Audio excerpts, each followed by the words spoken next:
अनंत कोटि ब्रह्मांड नायक राजाधिराज योगीराज परम ब्रह्म सच्चिदानंद सद्गुरु श्री साईनाथ महाराज की जय। श्री साई सच्चरित्र मराठी अर्थ अध्याय 48. साशंक भक्त अनुग्रह करणम म्हणजेच विश्वास नसलेल्या शंकेखोर भक्तावर कृपा करणे। श्री गणेशाला नमस्कार असो, श्री सरस्वती देवीला नमस्कार असो, श्री गुरु महाराजांना नमस्कार असो, श्री कुलदेवतेला नमस्कार असो, श्री सीता व श्री रामचंद्र यांना नमस्कार असो, श्री सद्गुरू साईनाथांना नमस्कार असो। आता हा अध्याय सुरू करत असताना ज्याला ऐकण्याची अत्यंत उत्सुकता आहे असा श्रोता विचारू लागला की श्री साई हे गुरु आहेत की सद्गुरू आहेत, तेव्हा त्याच्या समाधानासाठी सद्गुरूची लक्षणे थोडक्यात निवेदन करूया। म्हणजे श्री साई समर्थांच्या ठिकाणी सद्गुरूची लक्षणे श्रोत्यांना सापडतील।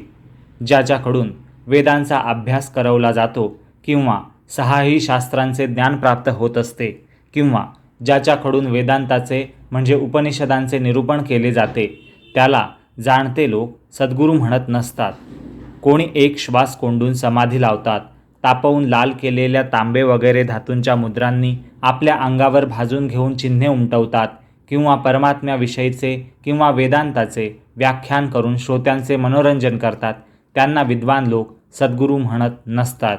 शिष्यांना शास्त्रात सांगितल्याप्रमाणे विधीपूर्वक मंत्रही देतात, त्याचा जप करायला आज्ञा करतात, परंतु त्याची फळप्राप्ती केव्हा होईल याची खात्री कोणालाच नसते। ब्रह्माचे निरूपण अगदी रसभरीत चटकदार, शाब्दिक ज्ञान आघळपघळ, परंतु स्वतःच्या अनुभवाचा मात्र दुष्काळ असे जे ज्ञान ते केवळ शाब्दिक आणि पोकळ होय। असले निरूपण नीट ऐकले तर लौकिक व पारलौकिक भोगांचा वीट येईल, परंतु परमात्म्याशी एकरूपतेच्या अनुभवाची गोड चव ज्याने अनुभवली असेल तोच ती दाखवू शकेल। ज्याला वेदादिक शास्त्रांचे संपूर्ण ज्ञान असेल आणि ज्याला शिष्याला प्रत्यक्ष प्रचिती अनुभव करून देण्याचा पूर्ण अनुभव असेल त्यालाच शिष्याला उपदेश करण्याचा अधिकार असतो आणि त्यालाच सद्गुरू म्हणावे। पुन्हा ऐका, ज्याला वेदादिक शास्त्रांचे संपूर्ण ज्ञान असेल आणि ज्याला आपल्या शिष्याला प्रत्यक्ष प्रचिती करून देण्याचा पूर्ण अनुभव असेल त्यालाच शिष्याला उपदेश करण्याचा अधिकार असतो आणि त्यालाच सद्गुरू म्हणावे। पहा, ज्याला स्वतःला अनुभव नाही तो शिष्याला काय बरे अनुभव देईल। ज्याला कोणताही प्रत्यक्ष अनुभव नाही त्याला सद्गुरू कधीही म्हणू नये। शिष्याकडून सेवा चाकरी करवून घ्यावी असा स्वप्नातही ज्याला विचार नसतो, उलट शिष्याकरता आपला देह कारणी लागावा अशी ज्याची इच्छा असते तोच सद्गुरू आहे असे जाणावे। शिष्य म्हणजे क पदार्थ आणि गुरुच काय तो श्रेष्ठात श्रेष्ठ अशा अहंकाराशिवायचा जो तोच खरा कल्याणकारक सद्गुरू होय। शिष्यसुद्धा पूर्ण ब्रह्मच आहे, म्हणजे आपल्यापेक्षा कमी महत्त्वाचा नाही असे जो मानतो आणि त्याच्या ठिकाणी आपल्या मुलासारखे प्रेम करतो शिष्यावर आणि शिष्याकडून आपल्या उदरनिर्वाहाच्या व्यवस्थेची अपेक्षा करत नाही, तोच या जगात परमश्रेष्ठ सद्गुरू होय। परमशांतीचे जे भांडार आहे, विद्वत्तेचा जेथे अभिमान नाही, लहान मोठ्याचा जेथे भेदभाव नाही, ते सद्गुरूचे स्थान जाणावे। अशी ही सद्गुरूची सर्वसाधारण लक्षणे मी अनन्य शरण होऊन श्रोत्यांसाठी एकत्र करून थोडक्यात सांगितली। साईंच्या दर्शनाने ज्यांचे डोळे तृप्त झालेले आहेत अशा त्या भाग्यवंतांकरता सद्गुरूची लक्षणे याहून आणखी अधिक ती काय मी वर्णन करू शकेन। जन्मोजन्मींचा अतिशय पुण्याचा संग्रह गाठीशी होता, म्हणून या साई सद्गुरू रायाचे पाय आमच्या हाती लागले। ऐन तारुण्यातही त्यांच्याजवळ धन दौलत किंवा कुटुंब परिवार नव्हता, कोणाच्याही आधारावर ते अवलंबून नव्हते आणि त्यांचे घरदारही नव्हते। साईंचे फक्त भयंकर मनोनिग्रह आणि तंबाखू व चिलीम यांचाच काय तो संग्रह होता। वयाची 18 वर्ष असताना त्यांनी मनावर पूर्ण ताबा मिळवला होता आणि कसलीही भीती न बाळगता आत्मस्वरूपी लय लावून ते सदा एकांतात बसत असत। भक्तांची शुद्ध भक्ती पाहून भक्तपराधीन मी हे ब्रीद म्हणजे हे ध्येय भक्तवृंदांना स्पष्ट करून दाखवण्यासाठी ज्या ज्या ठिकाणी भक्तांचे प्रेम असेल त्या त्या ठिकाणी ते साई नांदत असत. आणि आजही हे सनातना परब्रह्मा, दिनांचा म्हणजे गरिबांचा उद्धार करणाऱ्या, म्हणजे त्यांना योग्य मार्ग दाखवणाऱ्या, सदा प्रसन्न चेहरा असलेल्या, चैतन्याने अतिपरिपूर्ण असलेल्या, भक्तांच्या अधीन म्हणजे भक्तांच्या मनाप्रमाणे राहणाऱ्या वागणाऱ्या अशा तुझा साई जय जयकार असो. आपल्या भक्तांना तू दर्शन दे.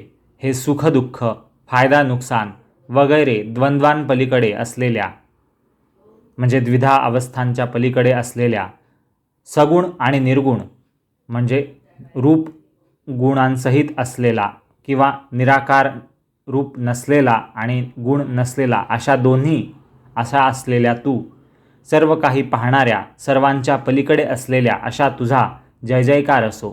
तुझी भक्ती न करणाऱ्या सगळ्यांनाच तुझी लीला कळत नसते. हे संसारातील दुःखे आणि चिंता हरण करणाऱ्या म्हणजे संपवणाऱ्या, संसाररूपी हत्तीची कत्तल करणाऱ्या म्हणजे संसाराचे पाश सोडवणाऱ्या, आश्रयाला आल्यावर जे आश्रयाला आले तुझ्याजवळ त्यांच्यावर प्रेम करणाऱ्या आणि त्यांची संकटे दूर करणाऱ्या हे सद्गुरुराया, तुझा जय जयकार असो. तू अव्यक्तात समरस झाल्याने निराकार झालास, परंतु देहत्याग केल्यावरही तुझे भक्तांचे कल्याण करण्याचे कार्य थांबलेले नाही. देह धारण केला असताना जे जे तुझे करणे होते त्याचाच अनुभव तू अव्यक्तात लीन झाल्यावरही तुझ्या भक्तीला लागलेल्यांना आजही मिळत असतो. मला पामराला म्हणजे माझ्यासारख्या क्षुल्लक जीवाला निमित्त करून अज्ञानरूपी रात्रीला घालवण्यासाठी भक्तांचा उद्धार करण्यास समर्थ असा हा चरित्ररूपी सूर्य तू प्रगट केला आहेस. परमेश्वराच्या अस्तित्वाविषयी विश्वास असणे, परमेश्वराबद्दल निष्ठा आणि आदर असणे हीच भक्ताची हृदयरूपी पणती आहे. या पणतीतील वात प्रेमरूपी तेलाने पेटवा म्हणजे ज्ञानाची ज्योत प्रकट होईल. प्रेमाशिवायचे कोरडे ज्ञान, त्याचा कोणाला कसला उपयोग. प्रेमाशिवाय मनाला कधी समाधान लाभत नसते. प्रेम विभागलेले नसावे. प्रेमाचा महिमा किती वर्णन करावा, त्यापुढे दुसरे सर्व तुच्छ असते. जवळ गाढ प्रेम नसले म्हणजे खूप खोलवर असे प्रेम नसले तर श्रवण वाचन निष्फळ आहे. प्रेमापाशीच भक्ती नांदत असते. तेथेच अवघी शांती आणि विरक्ती असते आणि तेथेच आपल्या सर्व संपत्तीसह म्हणजे षडसंपत्ती म्हणजेच शम दम उपरती तितिक्षा श्रद्धा आणि समाधान याबद्दलची माहिती मागील काही अध्यायांपूर्वी दिलेली आहे. तर या षडसंपत्तींसह म्हणजे 6 प्रकारच्या संपत्तीसह म्हणजे गुणांसह मुक्ती आपोआप पाठोपाठ येत असते. भावाशिवाय प्रेम उत्पन्न होत नसते. भाव तेथेच देव असतो, हे लक्षात ठेवावे. भावाच्या ठिकाणी पूर्ण प्रेम असते म्हणजे जिथे तुमचा भाव असतो तिथेच तुमचं प्रेमही असतं आणि संसार सागर पार करून जाण्याला भावच कारण होते. हे अतिगोड साई चरित्र गंगेच्या पाण्याप्रमाणे पवित्र आहे. याची पद्यरचना साईंनीच नटवलेली आहे. जे हे मूळ पद्य ओवीबद्ध स्वरूपात आहे त्या ग्रंथाबद्दल बोललं जात आहे. लेखक हेमाडपंत हा फक्त निमित्त मात्र आहे. हे साई चरित्र ऐकले असता श्रोते म्हणजे ऐकणारे आणि वक्ते म्हणजे सांगणारे कायमचे शुद्ध होतील. पाप पुण्याचा नाश होऊन त्या दोघांनाही म्हणजे तुम्ही जे ऐकताय त्यांना आणि मी जे सांगतोय आपल्या सगळ्यांनाच कायमची मुक्ती मिळेल. मन शुद्ध करून चांगल्या मनोवृत्तीने हे चरित्र जे ऐकतील त्यांच्या मनातील सगळ्या इच्छा सदा नेहमी पूर्ण होतील. मोठ्या श्रद्धेने आणि पूज्य बुद्धीने हे सच्चरित्र ऐकले असता किंवा साईंचे नामस्मरण केले असता इंद्रियांकडून वाटेल तशी वागणूक घडत नाही आणि संसार सागर हातोहात सहज पार केला जातो.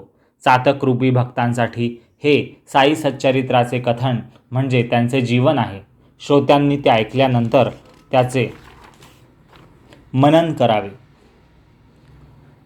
म्हणजे विचार करावा. जे काही तुम्ही ऐकलंय त्यातून काय शिकण्यासारखं आहे त्याचा. आणि श्री साईंची कृपा प्राप्त करून घ्यावी.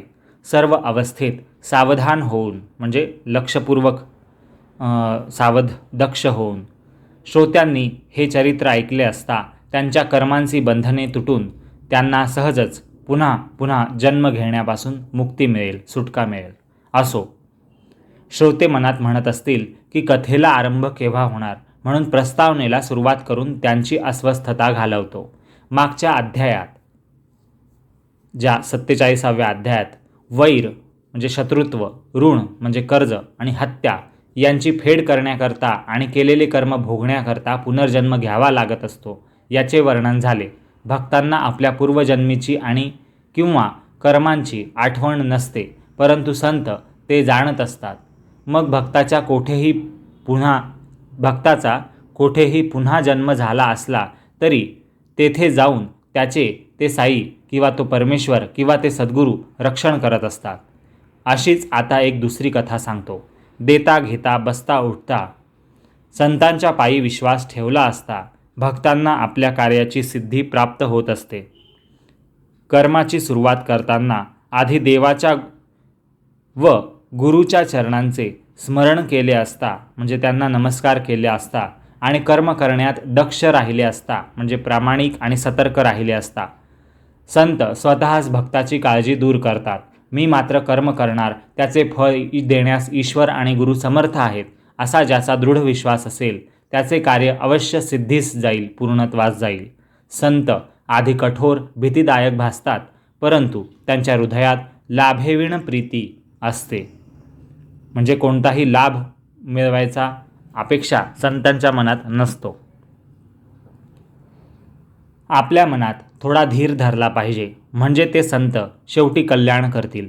सत्संगाचा योग आला म्हणजे चांगल्या लोकांचा सहवास, त्यांच्याकडून त्यांचे विचार ऐकण्याचा, त्यांच्यासोबत राहण्याचा, काळ घालवण्याचा योग आला की दुसऱ्या कोणी अनिष्ट इच्छिल्यामुळे, वाईट इच्छिल्यामुळे किंवा आपल्या दुर्दैवाने, कमनशिबीपणामुळे होणाऱ्या यातना, त्रास आणि मानवी जीवनातील माया, ममता, मोह या जागच्या जागीच विरून जातात, संपून जातात.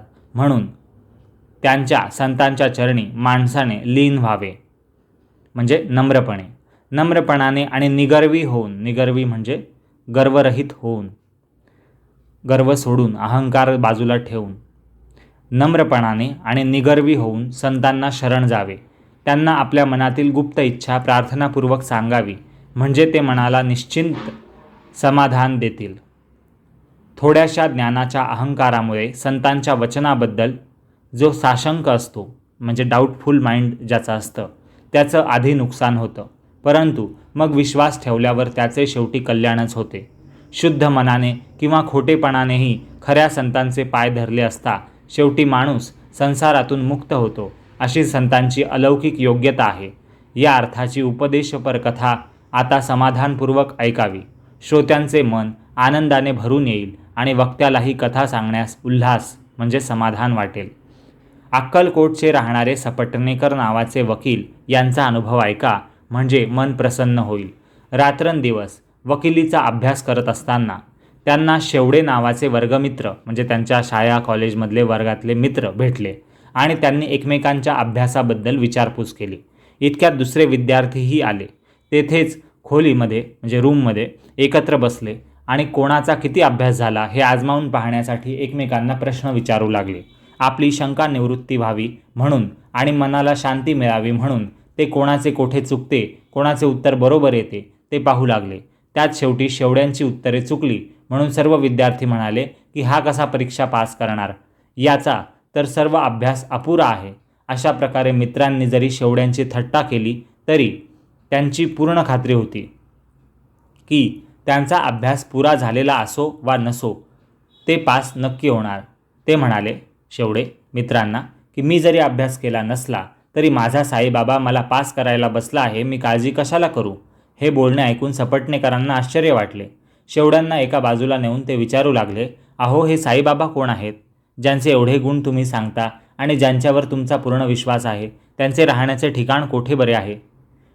प्रत्युत्तरात शेवड्यांनी त्यांना साईबाबांचा महिमा वर्णन केला आणि मोकळ्या मनाने आपली त्यांच्यावरील श्रद्धेची स्थिती सांगितली. शेवडे सांगत आहेत सपटणेकरांना, साईंबद्दल की सुप्रसिद्ध अहमदनगर जिल्ह्यातील शिर्डी गावी मशिदीत एक फकीर बसला आहे. तो फार नावाजलेला सत्पुरुष आहे. या पृथ्वीवर संत जागोजागी आहेत, परंतु या संताच्या भेटीचा योग गाठीशी अमोघ पुण्य असल्याशिवाय नुसत्या प्रयत्नाने लाभत नसतो. या संतावर म्हणजे साईबाबांवर माझा पूर्ण विश्वास आहे. तो करेल तेच होईल आणि वाचेने जो तो बोलेल तेच घडून येईल. कल्पांतीही म्हणजे कधीही ते चुकणार नाही, खोटं ठरणार नाही. तो जे वागेल बोलेल करेल ते. या वर्षी कितीही प्रयत्न केला तरी मी परीक्षेत नापास होणार आहे, परंतु पुढच्या वर्षी काही प्रयत्न न करतासुद्धा अगदी निश्चित मी पास होईन. मला त्यांचे हे आश्वासन आहे. म्हणजे साईंनीच मला हे आश्वासन दिलेलं आहे, खात्री दिलेली आहे. त्यांच्यावर माझा पूर्ण भरवसा आहे. त्यांचे बोलणे कधीच खोटे ठरणार नाही अशी मनात मी पक्की समजूत करून ठेवलेली आहे. अहो, यात आश्चर्य कसले? हीच परीक्षा काय, याच्या पुढच्या परीक्षा देखील मी पास करेन, असं ते शेवडे त्यांच्या मित्राला सपटणेकरांना म्हणाले. त्यांचे हे बोलणे ऐकून सपटणेकरांना अगदी हास्यास्पद म्हणजे निरर्थक असं बिनकामाचं पोकळ वाटलं, खोटं वाटलं. सपटणेकरांचा स्वभाव संशयी होता, डाऊटफुल माइंडचे होते ते. त्यांना ही गोष्ट कुठली आवडायला, म्हणजे ही काही आवडायसारखी गोष्ट नव्हती जे काही शेवडे म्हणाले ते सपटणेकर तिथून निघून गेले. असो, आता पुढे काय घडले ते ऐका. पुढे काही काळानंतर शेवड्यांचे बोल खरे ठरल्याचा अनुभव आला. ते दोन्ही परीक्षा पास झाले आणि सपटणेकरांच्या मनाला आश्चर्य वाटले. नंतर 10 वर्ष लोटली आणि सपटणेकर निराश झाले. म्हणजे ही घटना घडल्यानंतर, शेवडे पास झाल्यानंतर 10 वर्ष होऊन गेले आणि त्यानंतर सपटणेकर त्यांच्या आयुष्यात निराशा आली. त्यांच्यावर एकाएकी दुर्दैव ओढवले आणि ते उदास झाले. त्यांचा एकुलता एक मुलगा कंठरोगाने म्हणजे घटसर्प नावाचा त्या काळातला रोग, त्या रोगाने 1913 साली मरण पावला आणि त्यांना संसाराचा अत्यंत वीट म्हणजे कंटाळा आला. पंढरपूर, गाणगापूर वगैरे तीर्थयात्रा सपटणेकरांनी केल्या, पण त्यांच्या मनाला सुख लाभेना. नंतर त्यांनी ब्रह्मज्ञान सांगणारा वेदाचा अंतिम भाग वाचायला घेतला. अशा प्रकारे काही काळ लोटल्यावर जीवाला काही मनशांती लाभत नाही. ती लाभण्याची वाट पाहत असता त्यांना शेवड्यांचा, त्यांच्या मित्राचा वृत्तांत आठवला. शेवड्यांची वकिलीच्या परीक्षेबद्दलची खात्री आणि साईचरणीची निष्ठा आठवली आणि आपणही साईंच्या दर्शनाला जावे असे सपटणेकरांच्या मनाला वाटले. सपटणेकरांनी संत दर्शनाचा निश्चय केला आणि सन 1913 साली आपल्या धाकट्या भावासह म्हणजे लहान भावासोबत शिर्डीला जाण्याचा बेत म्हणजे प्लॅनिंग केला. शेवड्यांची म्हणजे त्यांच्या मित्राची आठवण हे निमित्त होते. खरे म्हणजे आपल्या चरणी वंदन करण्यासाठी साईबाबांनीच त्यांना बोलावून घेतले होते. लक्ष देऊन ऐका. धाकटा भाऊ पंडितराव याला घेऊन सपटणेकर सपरिवार म्हणजे मुलाबाळांसह शिर्डीला निघाले. ते दोघे शिर्डीला पोहोचले आणि लगेच श्रींच्या दर्शनाला गेले. दुरूनच बाबांचे दर्शन झाले आणि ते मनात अत्यंत संतुष्ट झाले. अशी दुरूनच डोळे भेट म्हणजे नजरानजर दोघांनी एकमेकांना पाहिलं, साईंनी आणि सपटणेकरांनी. ते डोळाभेट झाल्यानंतर ते घाईघाईने जवळ गेले आणि दोघेही हात जोडून साईंसमोर सपटणेकर उभे राहिले. दोघा भावांनीही अति नम्रपणे बाबांच्या समोर लोटांगण म्हणजे साष्टांग नमस्कार घातले आणि त्यांच्या चरणी शुद्ध भावाने प्रेमपूर्वक श्रीफळ म्हणजे नारळ अर्पण केले. सपटणेकरांनी साईंच्या चरणांवर श्रीफळ अर्पण करताच बाबांनी त्याला चल हट म्हणून धिक्कार केला. सपटणेकर चिंताकुल झाले आणि कोणीतरी बाबांच्या ओळखीचा माणूस शोधून बाबा इतके का संतापले याचे रहस्य त्याला विचारावे असा विचार सपटणेकरांच्या मनात आला.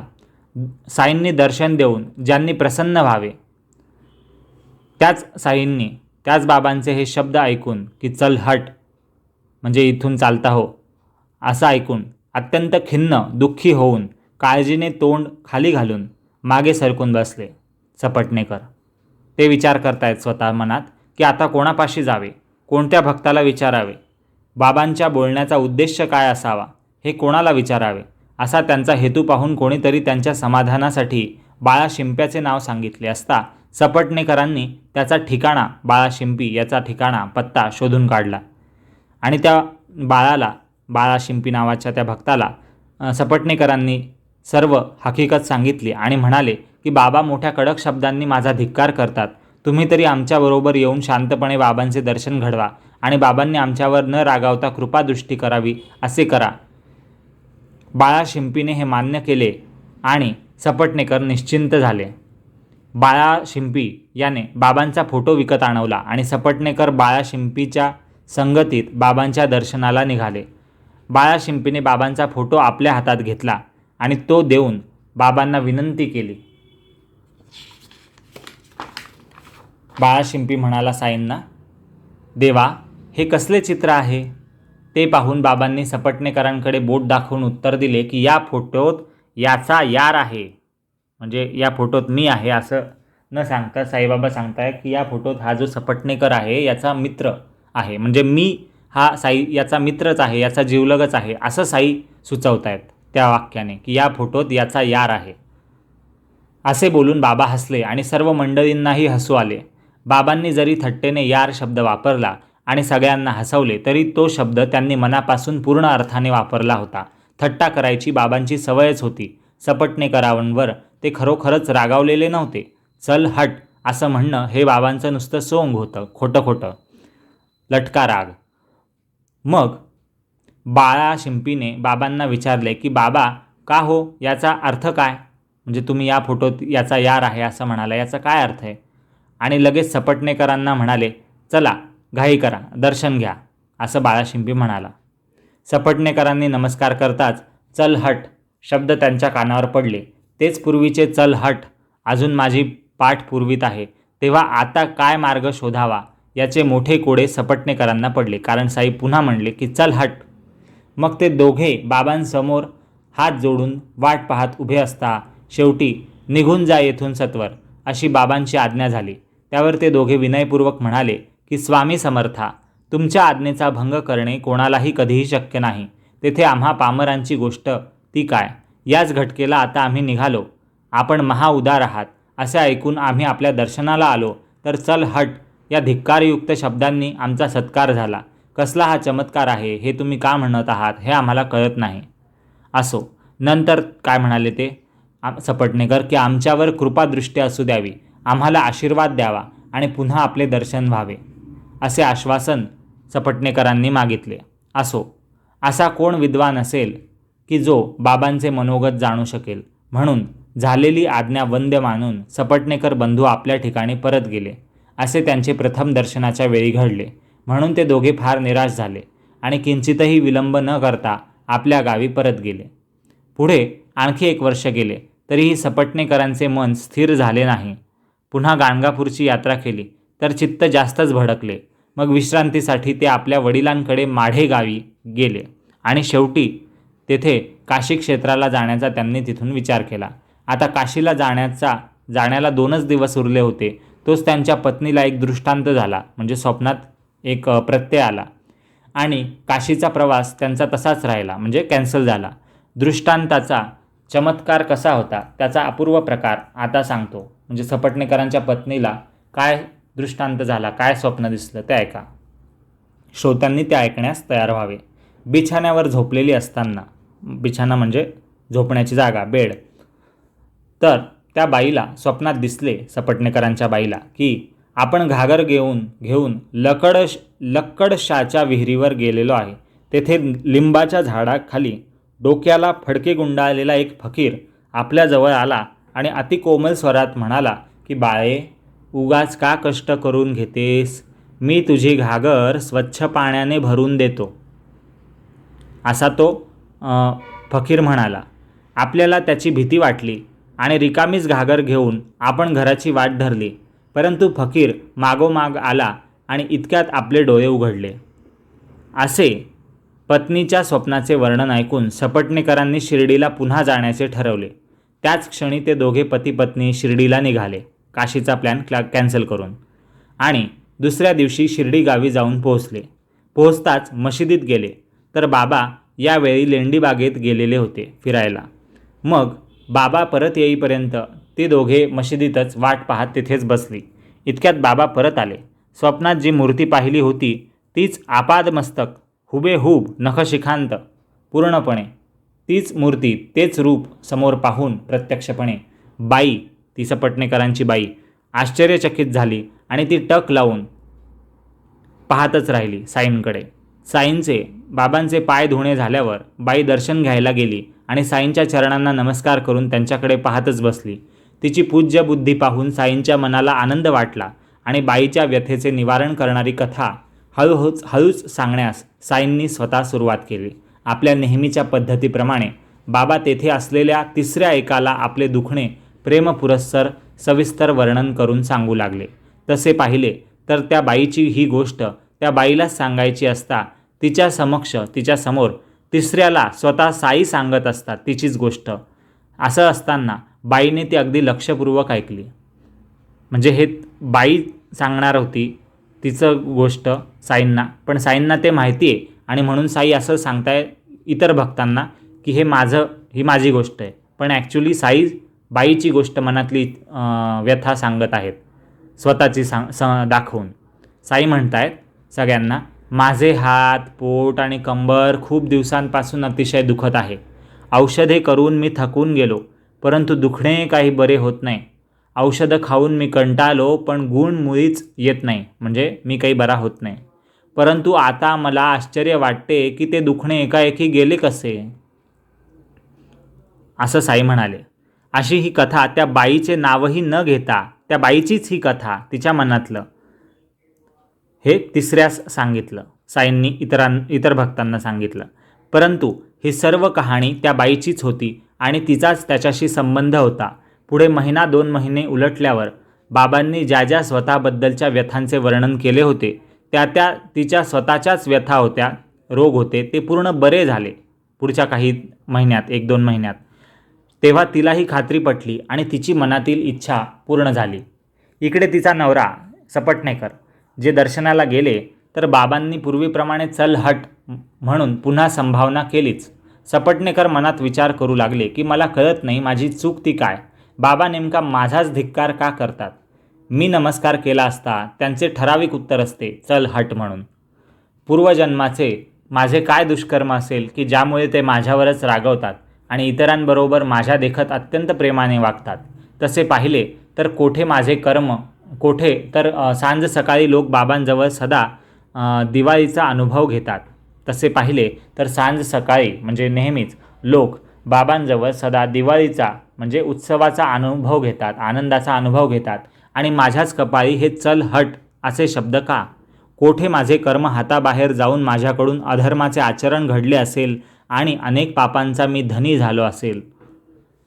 म्हणून तर बाबांची ही अवकृपा म्हणजे हा राग माझ्यावर नसेल ना. सुरुवातीला मी बाबांविषयी वेडेवाकडे तर्क करणारा आणि संशय घेणारा होतो, म्हणून तर बाबा अशा उपायांनी मला आपल्याकडे ओढून घेत आहेत असे मला वाटते. असं सपटणेकर स्वतःशी म्हणत होते. सपटणेकरांनी निश्चय केला की जोपर्यंत बाबांचा अनुग्रह म्हणजे त्यांचा आशीर्वाद, त्यांची कृपा प्राप्त होत नाही तोपर्यंत साईबाबांच्या ठिकाणी मन स्थिर ठेवून शांत चित्ताने शिर्डीतच थांबावे. 3 प्रकारच्या दुःखांनी पिडलेल्या म्हणजे आध्यात्मिक, अधिभौतिक आणि अधिदैविक अशा दुःखांनी त्रासलेल्या परंतु साईंच्या दर्शनाचा भुकेला असलेल्या असा कोण असेल की ज्याच्या मनाला समाधान लाभले नाही किंवा निराश होऊन तो शिर्डीतून परत गेला. कोणीच नाही. सपटणेकर त्या दिवशी अगदी दुःखी आणि निराश झालेले होते. अन्न पाणी गोड लागत नव्हते. कोठे जाणे येणेही त्यांना आवडत नव्हते. बिछाण्यावर झोप न लागता उघड्या डोळ्यांनी ते पडून राहत होते. मग त्यांनी निश्चय केला की दुसरे कोणी जवळ नाही, साईबाबा एकटेच त्यांच्या गादीवर सिंहासनावर बसलेले आहेत. अशी संधी पाहून साईबाबांचे पाय धरावेत, त्यांना शरण जावे. लवकरच मग त्यांचा निश्चय फळाला आला, म्हणजे त्यांना तसं वेळ मिळाली. पायांवर डोके टेकताच बाबांनी त्यांच्या डोक्यावर आपला हात ठेवला. नंतर सपटणेकर बाबांचे पाय दाबीत बसले. इतक्यात एक धनगर जातीची बाई आली आणि लगेच बाबांची कंबर दाबत तेथे बसली. नेहमीच्या पद्धतीप्रमाणे बाबा तिच्याशी गोष्टी करू लागले. सपटणेकर लक्ष देऊन ऐकू लागले. तर गोष्टीचा चमत्कार असा की ती अक्षरशः त्यांचीच सगळी गोष्ट आढळली. सपटणेकरांना त्यांचीच स्वतःची गोष्ट वाटली. जरी धनगरीण होकार देत होती साईंच्या बोलण्याला, तरी सपटणेकर आश्चर्यभरित होऊन आपली स्वतःचीच गोष्ट तिथे साईंच्या तोंडून ऐकत बसले होते. त्यामुळे ते मनात चकित झाले. ती एका वाण्याची गोष्ट होती, परंतु वस्तुतः त्यांची स्वतःचीच होती. त्यातून त्यांच्या मृत मुलाच्या मृत्यूची वार्ता त्या गोष्टीत निघाली. एखाद्या कोणी अत्यंत जवळच्या नातेवाईकाने सांगावे तशी ती जन्मापासून मृत्यूपर्यंतची सर्व हकीकत सविस्तरपर्यंत साईंनी सांगितली. बाबा त्या बाईला गोष्ट सांगत होते, परंतु तिचा, त्या धनगरीणबाईचा, त्या गोष्टीशी मुळीच काही संबंध नव्हता. ती तर एका बापाची आणि मुलाची गोष्ट होती. विषय फक्त त्या दोघांचा होता. असो, अशी आपली गोष्ट साईबाबांच्या तोंडून ऐकून सपटणेकरांच्या मनाला मोठे नवल वाटले आणि बाबांच्या चरणी त्यांची पूज्य बुद्धी जडली. त्यांना मोठे कौतुक वाटले सपटणेकरांना की हातावरच्या आवळ्याप्रमाणे बाबांना हे सगळे कसे ठाऊक, म्हणजे अगदी स्पष्टपणे त्यांना माझी गोष्ट कशी माहिती. जे स्वतः ब्रह्माशी एकरूप असतात त्यांना सारे जगत आपल्या कुटुंबाप्रमाणे वाटत असते. एवढेच काय, ते स्वतःच जगत होऊन नटलेले असतात, हे विश्व होऊन नटलेले असतात. साईबाबांचे तेच लक्षण आहे. साईबाबा एकात्मतेचे साक्षात अवतार आहेत. त्यांना आपला व परका असा भेदभाव कुठला, ते स्वतःच सविस्तरपणे जगरूप म्हणजे जगरूपात व्यापून राहिलेले आहेत. परमात्म्याशी जो तल्लीन झाला त्याला वेगळेपणाची भाषा कोठली. आकाशाला जसा रंग किंवा चिखल शिवत नसतो तसा द्रष्टा म्हणजे पाहणारा, दर्शन म्हणजे दिसणारं दृश्य, दर्शन म्हणजे पाहायची क्रिया आणि दृश्य म्हणजे जे समोर दिसतंय ते, यांच्यातील वेगळेपणा त्यांना वाटत नसतो. अशा तऱ्हेने बाबा अंतर्ज्ञानी आहेत हे सपटणेकरांच्या मनात पटताच बाबा त्यांना काय म्हणाले हे सज्जन श्रोत्यांनी ऐकावे. आता साईबाबा ती गोष्ट सांगून, सपटणेकरांचीच गोष्ट धनगरणीला सपटणेकरांसमोर ऐकवून पुढे साईबाबा म्हणतायत.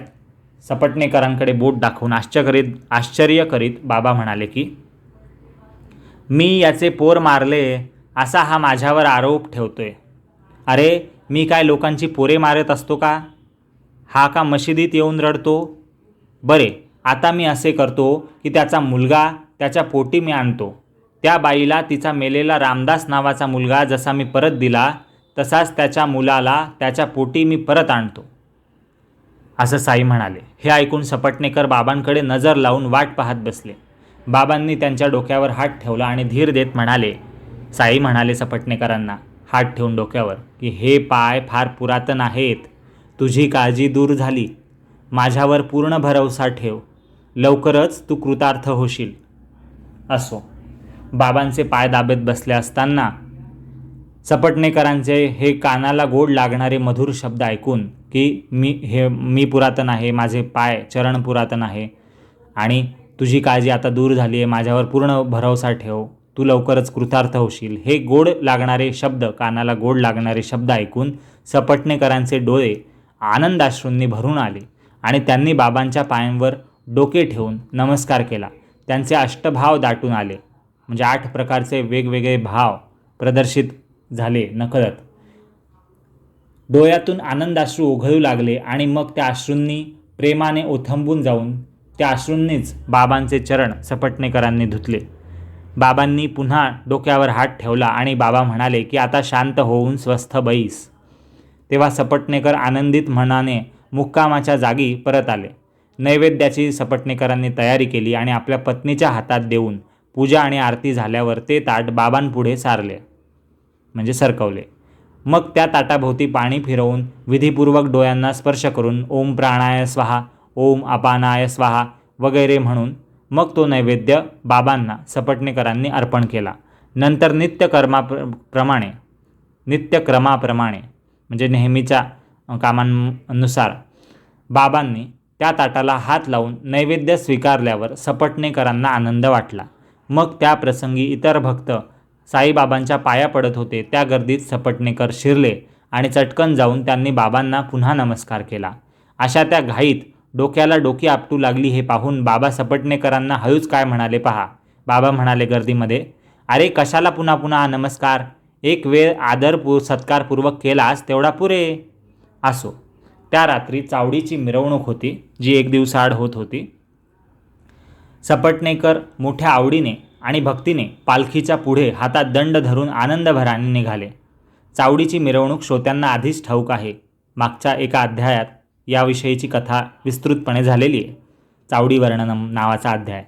म्हणून तिचे पुन्हा वर्णन ग्रंथाचा विस्तार वाढेल या भीतीने इथे टाळले आहे.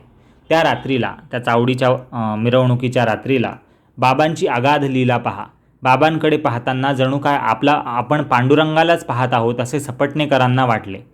नंतर परत जाण्याची आज्ञा मागितल्यावर बाबा जेवून जा असं त्यांना म्हणाले. सपटणेकरांनी ती आज्ञा न कचरता पाळली, म्हणजे ते जेवून गेले आणि जेवून मग निरोप घेण्यासाठी बाबांच्या दर्शनाला निघाले. इतक्यात त्यांच्या मनात एकाएकी कल्पना आली की बाबांनी दक्षिणा मागितल्यावर ते ती कशी पुरवणार. खिशातले पैसे सपटणेकरांकडचे संपले होते आणि गाडी भाड्यापुरतेच उरले होते. बाबा दक्षिणा दे असे म्हणाले तर काय उत्तर द्यायचे ते त्यांनी मनात सपटणेकरांनी ठरवले. मागायच्या आधीच 1 रुपया हातात ठेवावा, पुन्हा मागितला तर आणखी 1 द्यावा, त्यापुढे नाही म्हणावे.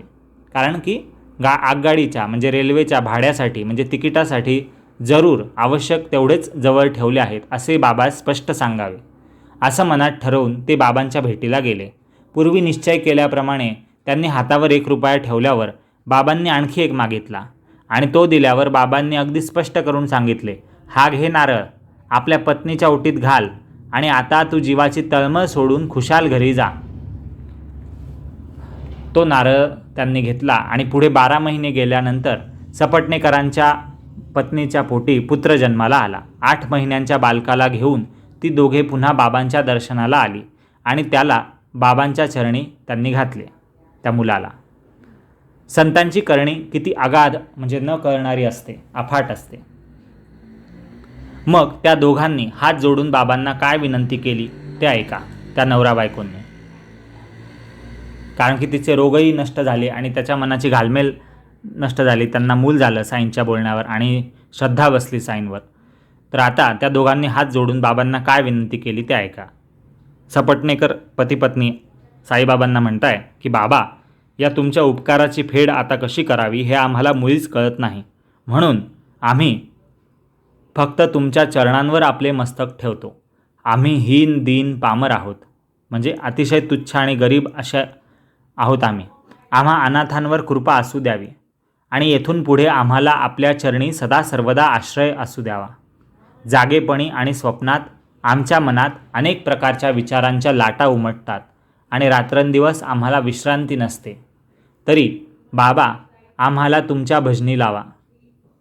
असं म्हणून मग पत्नीला घेऊन दयाळू साईंना नमस्कार करून आपल्या चंचल मनाचे स्थैर्य साधून आणि आपल्या कामात यशस्वी होऊन सपटणेकर आपल्या गावी परत आले.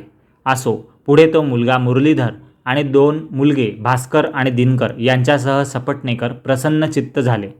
आरंभी गोष्ट थोडक्यात सांगावी असा मनात हेतू होता, परंतु साईनाथ बोलवणारे असल्याने ग्रंथाचा विस्तार वाढला. त्यांना शरण जाऊन हा हेमाडपंत लेखक पुढील कथेचा संबंध आणि सार श्रोत्यांसाठी सूचित करत आहे. ती कथा या कथांपेक्षाही मनाला पुढची कथा सुखावणारी आहे. चमत्कार पाहण्याची ज्याला आवड होती अशा एका भक्ताची हौस अतिश्रेष्ठ साईबाबांनी पुरवली. लोक साईंच्या गुणांचे वर्णन करतात, परंतु सदा दोषच पाहण्याची सवय असलेल्या माणसाला त्यात वाईट गुणच दिसतात. स्वतःला ना प्रपंचाची इच्छा ना परमार्थाची, फक्त दोषच पाहण्याचा मनात हेतू. साईबाबा खरे संत असतील तर मला खात्री पटवून देतील. मला अनुभव आल्याशिवाय त्या साईंना मी मुळीच मानणार नाही. अशा प्रकारे केवळ परीक्षा पाहायला शिर्डीत जाणाऱ्याचीही इच्छा पुरी होत असे. हीच कथा पुढील अध्यायात सांगितली आहे. सज्जन श्रोत्यांनी ती ऐकावी. सर्वांचे कल्याण असो. अशा प्रकारे संत आणि सज्जन यांनी प्रेरणा केलेल्या, भक्त हेमाडपंत यांनी रचलेल्या श्री साई समर्थ यांच्या सत्यचरित्राचा साशंक भक्त अनुग्रहकरणम नावाचा 48वा अध्याय समाप्त झाला, संपूर्ण झाला. श्री सद्गुरू साईनाथांना अर्पण असो. सर्वत्र मंगल असो. शुभम भवतु. ओम साईराम. गुड रीडिंग चॅनलला सबस्क्राईब करा. बेल नोटिफिकेशनला क्लिक करा आणि कमेंट सेक्शनमध्ये आपलं मत, आपला अभिप्राय, आपला सल्ला, आपली शंका, आपला प्रश्न नक्की विचारा. तुम्हाला हा व्हिडिओ कसा वाटला तेही कळवा आणि आपल्या मित्रपरिचितांमध्ये हा व्हिडिओ फॉरवर्ड करा, शेअर करा. पाहत रहा गुड रीडिंग.